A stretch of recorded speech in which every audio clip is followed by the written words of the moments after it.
માતૃભાષા અંતર્ગત અમે સૌ નાટક બતાવવા આવ્યા છે। માતૃભાષાની સારા આજે પૂછે છે, મારી આ દશા માટે જવાબદાર કોણ છે? જવાબદાર કોણ છે? સાંભળોભાઈ સાંભળો, સાંભળોભાઈ સાંભળો, સાંભળોભાઈ સાંભળો, સાંભળોભાઈ સાંભળો। જો આ કોણ નિરાશ થઈને બેઠું છે? તમે મને નહીં ઓળખી, હું તમારી માતૃભાષાની શાળા છું। આજે તમે ખૂબ આગળ વધ્યા છે, પણ તમને ખબર નથી કે મારી હાલત શું થઈ છે। તો આના માટે જવાબદાર કોણ છે? જવાબદાર કોણ છે? કોણ છે ભાઈ, કોણ છે? જવાબદાર કોણ છે? કોણ છે ભાઈ, કોણ છે? જવાબદાર કોણ છે? અરે સાંભળ્યું, મેં મારા ભાઈને એડમિશન કરાવી દીધું છે। હે, ક્યાં કરાવ્યું? મેં મારા ભાઈનું એડમિશન અંગ્રેજી માધ્યમમાં કરાવ્યું છે। હે, અંગ્રેજી માધ્યમમાં કેમ માતૃભાષા નહીં?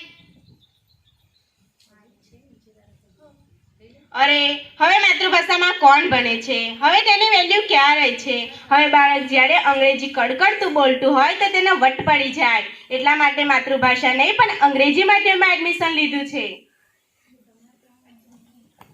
અંગ્રેજી ભાષા તો હવે ફેશન બની ગઈ છે। પરિવર્તનની ધીમી ગતિ છે, એ દેખાતું નથી પણ સંતાઈને રહે છે। આજની જેમ પહેલા એવું ન હતું। પહેલા વિદ્યાર્થીઓની ધમધમતી શાળાઓ હતી, આજે શાળાઓ પણ સૂની પડી ગઈ છે। ગાંધીજીના વિચાર હતા કે માતૃભાષાથી નકલી નિર્માણ નહીં પણ સાચા વ્યક્તિઓનું નિર્માણ થશે। તેથી હું મારા ભાઈ બહેનોને પહેલા વર્ણ મારા શીખવીશ, તેમને લેખન વાંચન કરવા કહીશ।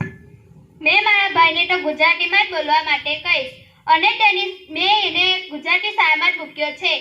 એમની શાળામાં માતૃભાષાને જ મહત્વ અપાય છે, એ સમજીને જ બાળકો માતૃભાષાનું મહત્વ સમજશે। માતૃભાષા એટલે માતાની ભાષા। બાળક જન્મતાની સાથે જ સાંભળે છે, એ જ એની માતૃભાષા। માતૃભાષાથી જ બાળકોનો ઉછેર થતો હોય છે।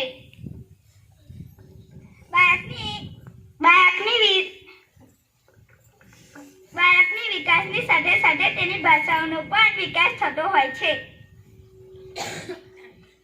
આજે અમે સૌ ઊભા થઈ પ્રતિજ્ઞા લઈએ।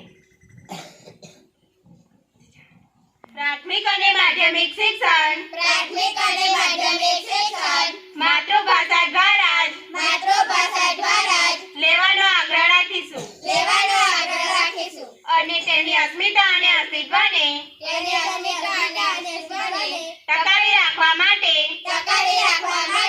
માતૃભાષા અપનાવીશું અને તેને જ મહત્વ આપીશું। જય જય